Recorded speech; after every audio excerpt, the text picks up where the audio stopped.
Hello, welcome to this week's Wyfutbol podcast with me, Michael Dryden, and Etches Adogru. This week, we'll be talking all about the late Gerard Houllier, his beginnings as a coach, what he was like as a manager, and his legacy on the game.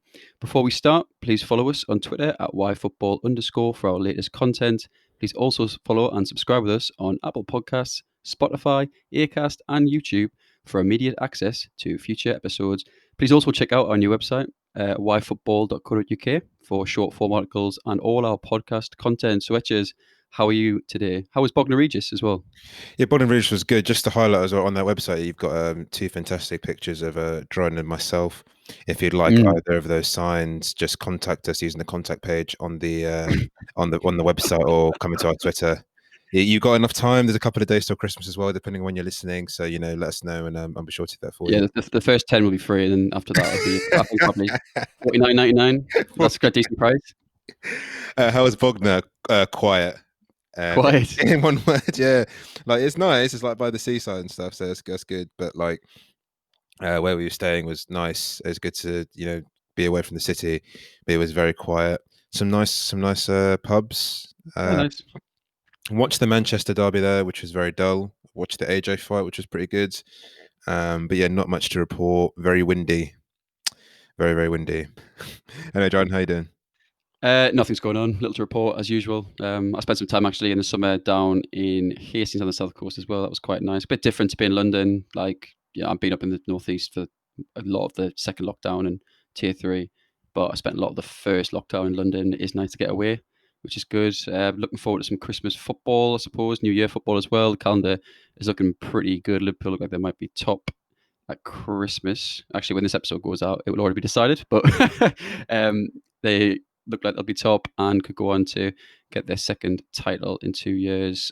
Subs are staying at 3 rather than 5, which I thought was an interesting development this week. A lot of managers and a lot of clubs have voted against that because it's seen as potentially benefiting the elite because they've got bigger squads, more extensive squads, whereas the other side of the coin, people are arguing it doesn't have the players' welfare in mind, because if there's injuries or someone is potentially fatigued, then they might not bring a player off because they're restricted by substitutions. So it's an interesting debate, I think, on that. What are your thoughts on it? I get both sides. I can see how it benefits the elite going forwards because, I mean, they can bring on just a swathe of talents. But then I think we've seen this season how many muscular injuries there's been. And obviously you had the concussion laws, which have changed. IFA have changed them as well. I think it's a time when it's become more prominent that player welfare needs to be taken more seriously. So I'd probably say 5 should be brought in.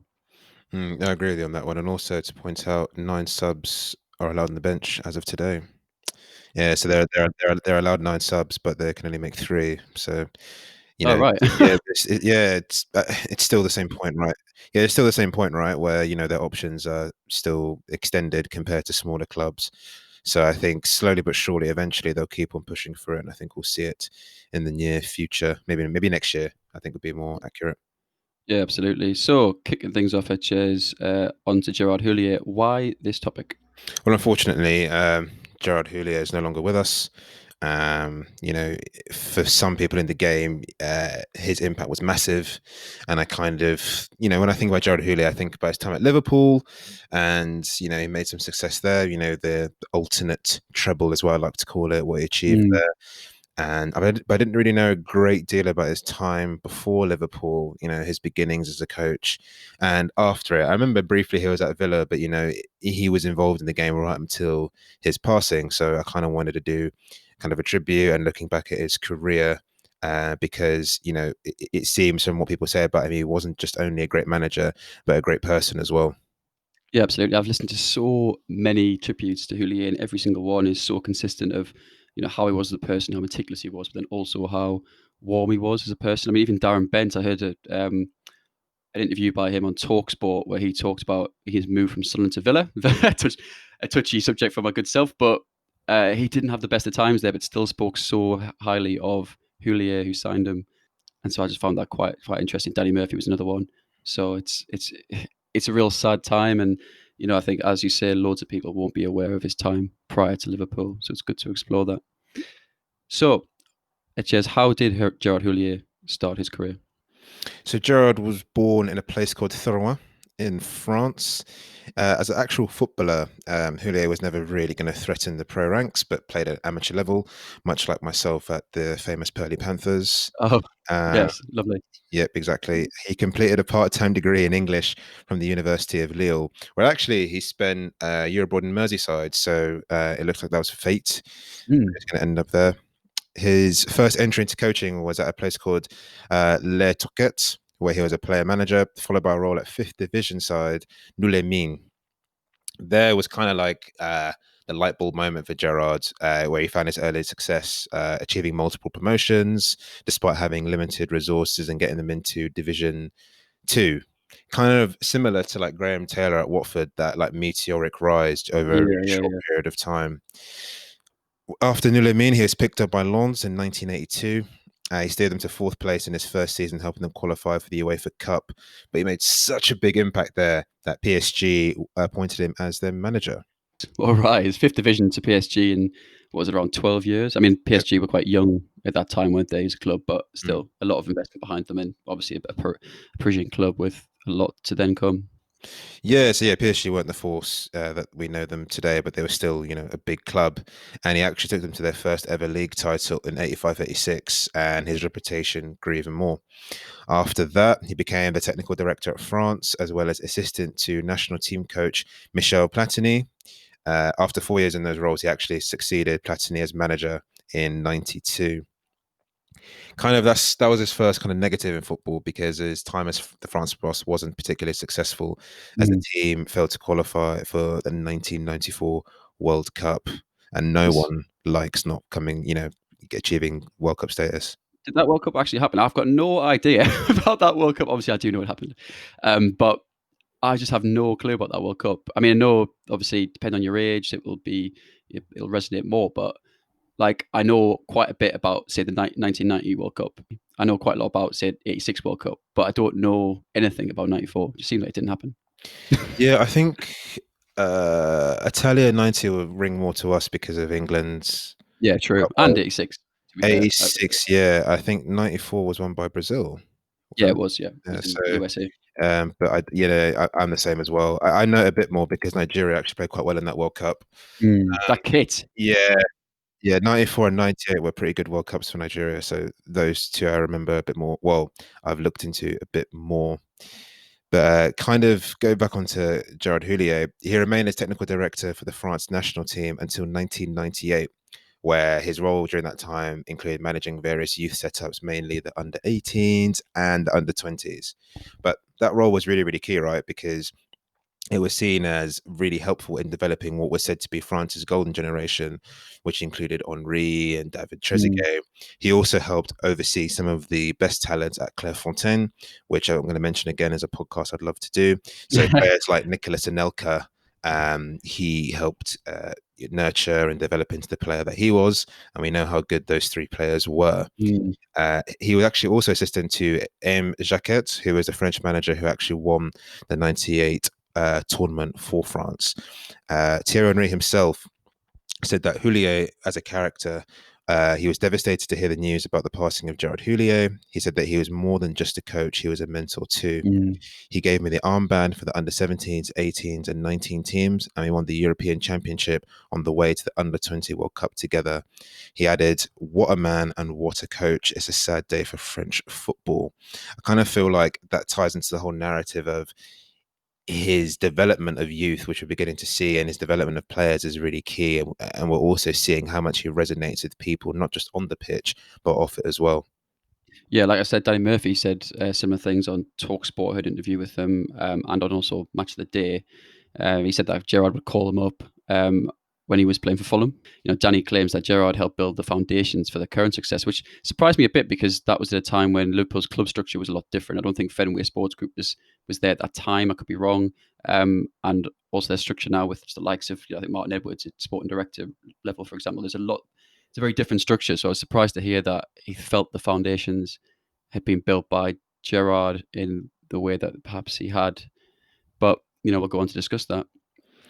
Yeah, I kind of see where Danny's coming from, but it's very, very loosely. He left in 2004 and Liverpool became Yeah, extremely competitive. longer than a decade later. But yeah, after his time in France, you are correct. Gerard moved to Liverpool to become joint manager with first team Mm. coach Roy Evans. So I have to give a bit of backstory on this because I remember reading this when I was growing up, and it just didn't really make sense to me because it's one of those things that you don't see at all in football today. It was like semi-successful in the 90s. There were a few managers that had joint control, but it wasn't particularly that successful. So prior to his arrival, Roy Evans was the sole manager of Liverpool for 4 seasons, taking over from everyone's favourite Sky Sports pundit, Graham Souness. Evans was said to be crucial in steadying the ship and assembling a talented young side that had threatened to win the league on a few occasions. But the issue that Evans had was there were inconsistencies, and each year they happened to finish with 3 less points than the previous campaign. So Houllier was kind of brought in, and they were meant to like kind of work together. Um, but many at the club saw this as a demotion for Evans. You know, the questions being asked: who decides who plays, who Yeah, players, yeah, who yeah. decides tactics, and it was all a bit of a mess.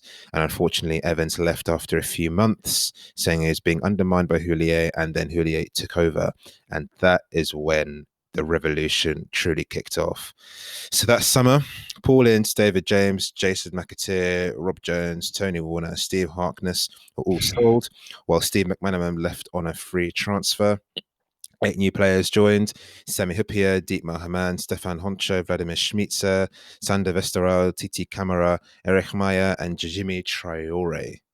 Mm. The club's youth players, such as Jamie Carragher, Michael Owen, and Stephen Gerrard, also became the cornerstones of the team, and Melwood's training facilities were overhauled and completely revamped.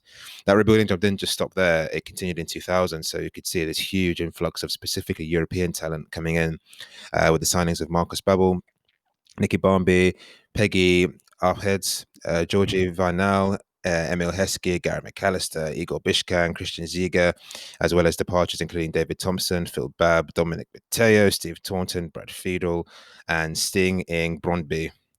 That's a lot of names there. Yeah, I was thinking That's that. a lot of names. There's a couple of names that are questionably pronounced, but Yeah, that is a lot of names. overall, give me 7 out of 10. There's a lot of names. Cheers, thank you very much. But I just wanted to highlight like how much flux of players are coming in and out of the club in Mm. such a short space of time. I mean, it's like 8 in, 8 out, 8 in, 8 out. But that season, the efforts yielded great success with Houllier winning the League Cup against Birmingham City on pens. The FA Cup, they produced a fantastic comeback to defeat Arsenal 2-1 thanks to Michael Owen. Yeah. Yeah, I remember that game really well. Well, obviously not really well. I was only 6 at the time, but the highlights of it, yeah, Owen did us. I think it was 2 goals in the last 15 minutes, which was a shame. And in the UEFA Cup, they defeated Alaves 5-4 in a truly thrilling game, which was decided on golden goal by none other than Gary McAllister. The man himself. Yeah, Johan Cruyff's son, Jordi Cruyff, he played in that game actually for Alaves. Yeah, top fact that. Going back to your your comments on the joint managerial positions there, I recall when, I think a lot of people will know this, when Louis van Gaal came to Barcelona when Bobby Robson was still there, and initially it was on a kind of a joint basis, but then it was just clear that the idea would be that Bobby would be pushed back. Eventually became, I think, kind of a sporting director within that, and then ended up leaving the club. And I think that happens often. I mean, I don't know if two managers can truly work in tandem like that without one being more dominant. Depends on their personalities and their existing relationships. If they already have one, which here it didn't seem like Houllier and Roy Evans would have done so. So it just seemed like that. Yeah, you're right. It seemed like that was always going to be the case, that Houllier would eventually become the manager. But what a nostalgic throwback of players as well. I mean, where do you begin with that list of players? A number of players you actually mentioned were key performers in the 2005 Champions League winning campaign, which people often say that Rafa Benitez won that Champions League with Houlier's team, which I think you shouldn't take away from Rafa's achievement that season. I mean, you've got to go a full campaign in the league and in Europe and in different domestic cups, and it's an achievement regardless of what squad you have to win competitions. But it does prove Danny Murphy's point about kind of a foundation that you touched on that has been built in terms of a squad overhaul, and the talent that's been brought in from overseas, but potentially unearthing gems from lesser known leagues. I saw people come in such as Sami Hyypiä, who played in the final, as did Jimmy Traore, as did Vladimir Smitsa, who scored. Dieter Hamann started in the final, I believe, as well as alongside the likes of Carragher and Gerrard, who obviously the youth coming through. And finally, on that point, Ches, we can't mention Phil Babb without mentioning him colliding with the goalpost. Have you? I'm assuming you've seen this. Yeah, I have to fair. Wasn't a great day for him. No, it's I hope he's made a full recovery, which I assume he has, but you never know because that was a big old collision. Mm. But kind of, we've spoken about his time kind of as a coach during these clubs, and we've briefly touched on what he was like as a manager, but I wanted to focus on it a little bit more. Mm. Houllier was less of a training ground, hands-on boss, and more of a general manager with philosophies that enabled success to be planned for. His idea was to provide players with the right environment for them to succeed.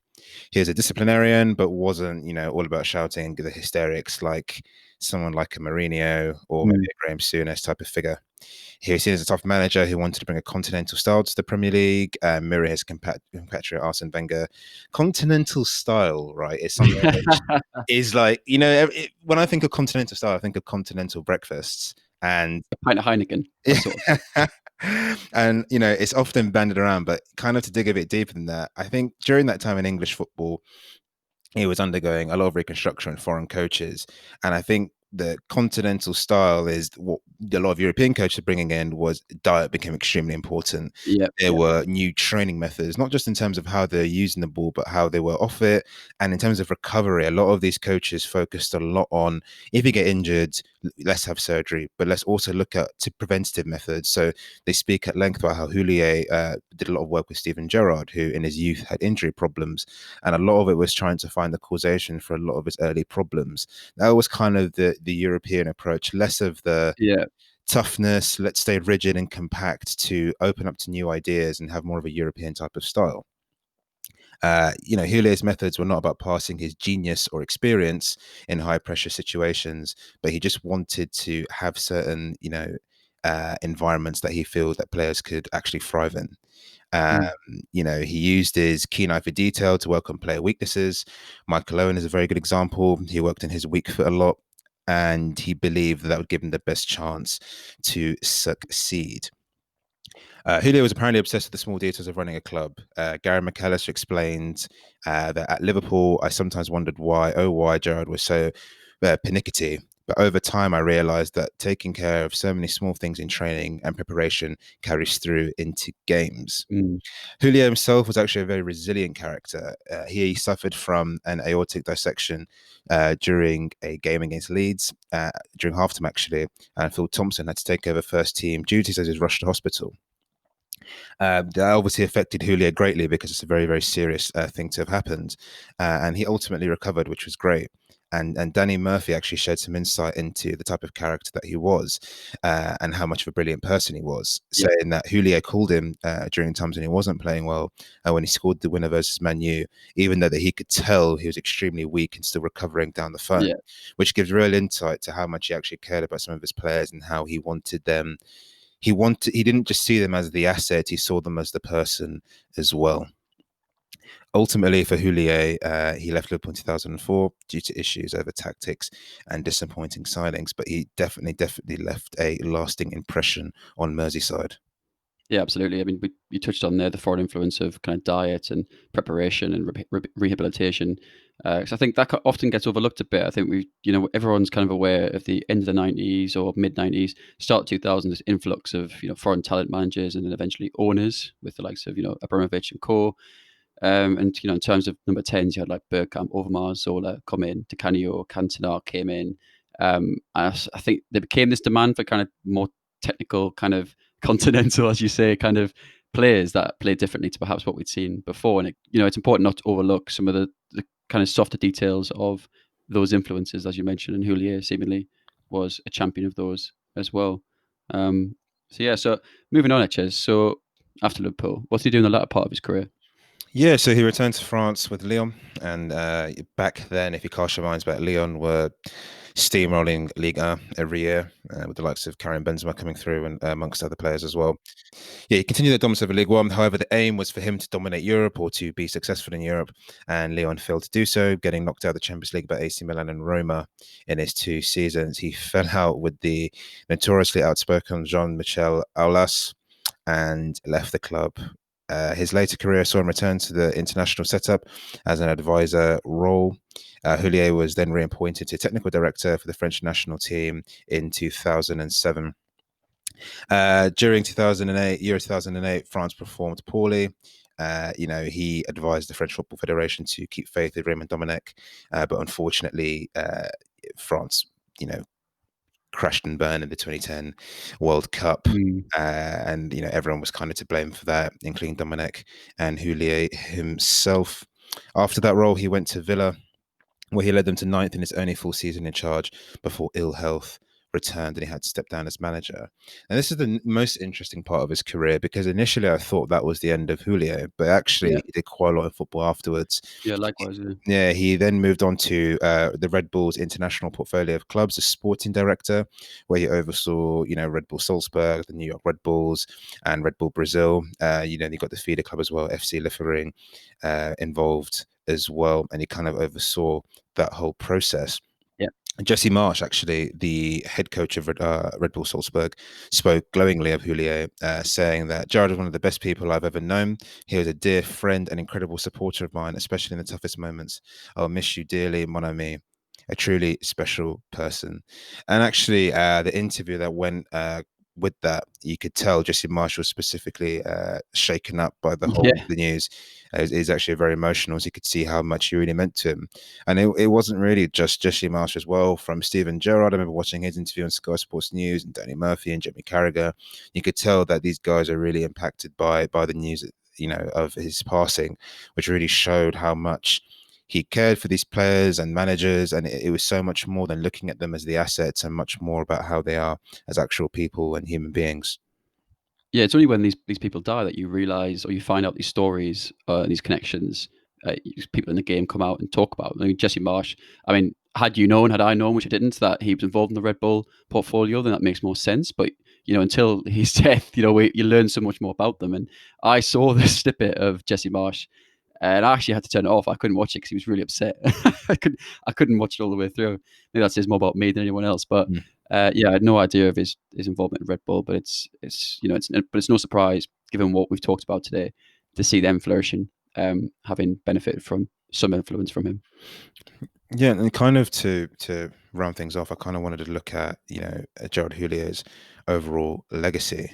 What did he actually leave behind? And there's been this ongoing theme throughout the pod where I've kind of alluded to the fact that he was much more than just the coach. It was his personal touch. Wenger spoke about him saying during their years as managers, it was often a very fiery relationship between the two, because Wenger is very competitive, but it was always Gerard Houllier that looked to smooth things over after games if Arsenal hadn't won, or if Wenger was upset about something. He said that's what made him stand out, and that seems to be the theme. Whether it's Gerard talking about developing him during his time at Liverpool, whether it's Danny Murphy speaking to him when he was having difficult moments in his career, or Jesse Marsch the same. It's that feeling where he saw people for what they did on the pitch, whether they're very good at it, but really wanted to know more about them off it and saw them as people. And I think that in a game where results are everything, and footballers can be and are at times treated like robots, not many people care enough about them as human beings. And Houllier seems to be against the run of the grain, where he really did care. He wanted to know everything about them. He wanted to see what really made them tick. And I think that's something which should be missed in the game and could definitely be utilized by people within it now. Yeah, definitely. I mean, to be so hardworking and so meticulous and so detailed, and then also still have time, kind of that sense to be a warm person, to look after people as well as human beings, is actually just a phenomenal trait. Because we see managers in the game now, and we have to cast aspersions when we see press conferences or we read stories. A lot of that goes around Mourinho. He's always in the headlines, and he's an example of someone who's very meticulous in his work, and people think that he doesn't have that warm side. He may do, and we might only find that out again when he retires and further. But it's just a great trait to have. And his legacy at Liverpool, to an extent, may have been forgotten about somewhat, because when Benitez came in, Istanbul happened. They won the Champions League in 2005. Benitez then went on to build with Fernando Torres and a title challenging team. And then obviously now we've got the superstars of Liverpool. So it could be it's wrong of us to forget about Gerard Houllier and his influence. And as we talked about today, that influence was clearly so significant to to the kind of journey and narrative that has led to, Champions League success in, now last year under Klopp, and potentially further Premier League success this season. So that's all from us this week. Thank you, Etches, for the research. It's a very, very insightful episode on the late and great Gerard Houllier. Thank you all for listening. Don't forget to subscribe on all our platforms and check out Wyfutbol.co.uk for some written content and all our podcast episodes. Cheers, guys, and we'll see you next week. Cheers.